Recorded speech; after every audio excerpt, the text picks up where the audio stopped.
The New Year's celebrations were abruptly and horrifically ended in Istanbul. We'll have the latest out of Turkey. And some Mainers are still without power this morning, but the crews have made a big dent in those outages. Good morning, I'm Katie Bavoso. Thanks for joining us for the first morning report of 2017. And it looks like we're going to be welcomed into the new year with a beautiful day. Here's meteorologist Corey Frumkin to let us know if I'm right. Hi, Corey. Hey there, Katie. Good morning and Happy New Year. You know, the last time I saw you was last year. Good joke. Yeah. I only made it 3 times yesterday. Thank you. Yep. All right. Well, let's take a look at that weather for today. Yeah, coming up, I'll let you know about our next storm system. I'll let you know when you can expect it. In a couple days from now, I'll let you know what you can expect in just a little bit. Back to the snowy norm. Okay. Thank you very much, Corey. Yep. Some breaking news now from overnight. It was supposed to be a night of celebration. However, 39 people are confirmed dead and dozens more are wounded after a nightclub attack in Istanbul, Turkey. The governor there calls it a terrorist attack. NBC's Matt Bradley reports from London. The governor of Istanbul is now saying that this will be investigated as a terrorist attack. And as Matt said, although the local governor there is calling this an act of terrorism, at this time no one has yet claimed responsibility for this attack. Central Maine Power and Emera Maine crews have worked all weekend trying to restore power to thousands who have spent the night without lights and many without heat after Thursday's snowstorm. Right now, CMP is only reporting about 1,200 people without power, while Emera there is slowly getting closer to having power fully restored. News Center's Chris Costa spoke with families anxiously waiting to get back on the grid. Thousands of Mainers woke up without electricity Saturday morning. There are warming stations open in North Yarmouth, Litchfield, and Alna. You can find more information about those warming centers on our websites and mobile apps. An 82-year-old New Hampshire woman died Friday night when her home caught fire in Nottingham, New Hampshire. The state fire marshal says Patricia Baker died of smoke inhalation when the flames broke out just after 9 o'clock that night. One man was pulled from the home by firefighters, but first responders were not able to save Baker. The cause of that fire is under investigation, but officials say unsafe smoking materials may be to blame. Officials say that New Year's Eve is one of the busiest nights for DUI arrests. However, one business in Bangor is doing their part to keep the roads safe. And a Major League ball player, he returns home to Maine to give back to his community. We'll tell you how Ryan Flaherty made this New Year's one some kids won't forget. Plus, Corey has your full forecast coming up.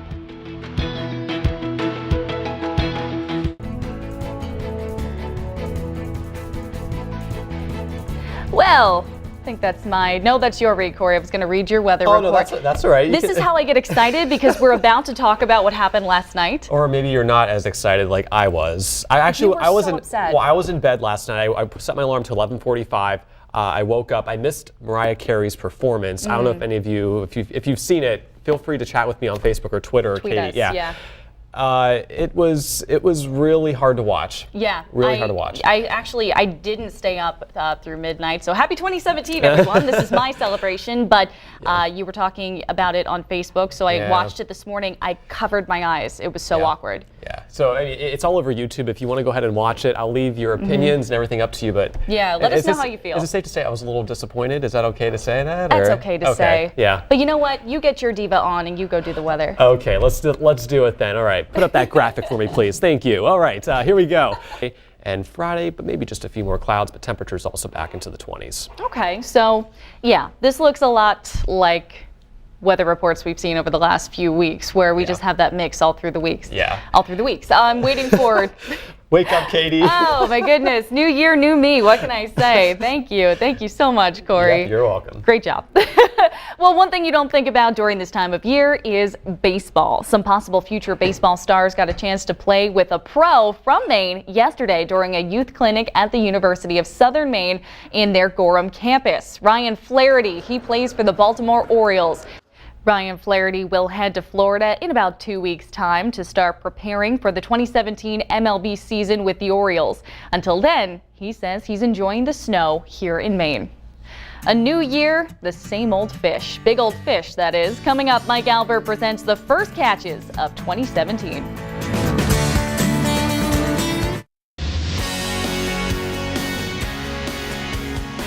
New year, new fish picks. Mike Albert takes a look at some of the catches you sent in 2016 for Auld Lang Syne's sake. It's time once again for Big Cold Fish with Mike Albert. Still to come, the Patriots have their final game of the season later today. Kayla will have a preview, and Bangor kicked off the new year by running away from 2016. Highlights from the epic 5K race next.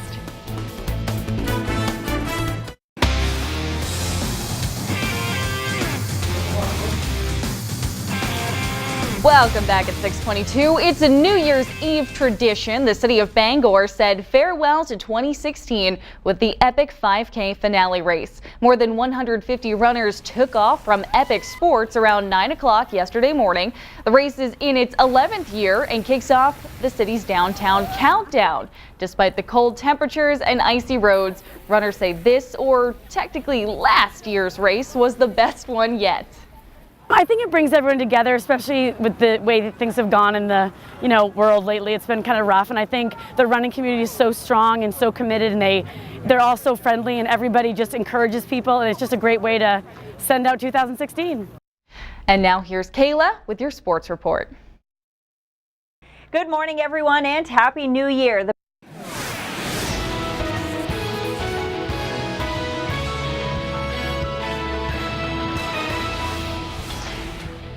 We're back now with a live look at this morning's conditions over Portland this morning. As you can see, dark, quiet.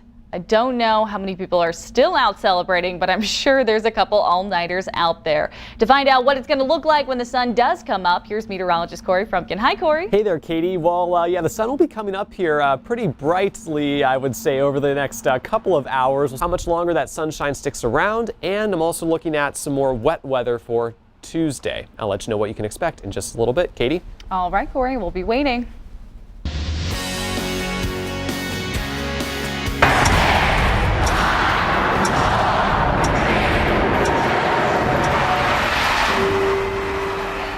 Happy New Year! Well, it's officially 2017, and as they do every year, thousands of people gathered in Times Square in New York City to watch the annual ball drop.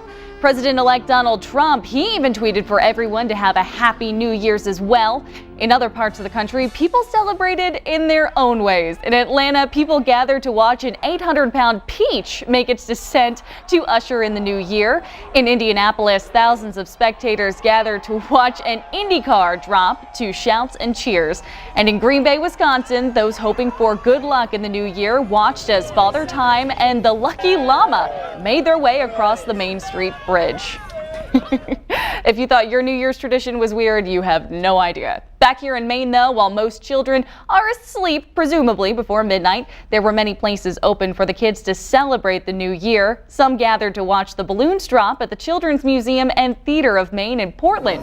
Hundreds swarmed the streets of Freeport while LL Bean held a kid-friendly day of New Year's activities. They danced, they sang, and of course they played. And their parents said that after a 2016 filled with a lot of negativity and division, they hope that 2017 brings a clean slate and more positivity for their current and future kids. I see it as 2 kids. I'm going to have 2 kids. I hope we become more unified as a nation. I hope we all come together and just stop the riots and fighting and stuff. Most parents say they're going to help the next generation in the new year by teaching them about kindness and respect. Another hot topic from 2016 was, of course, the North Dakota pipeline. Thousands of people flocked to the site to stand with the Standing Rock Sioux tribe in its opposition to the pipeline, which Native Americans argue could contaminate their water source and desecrate sacred sites. Here's a look back from the high and low points of this hot story.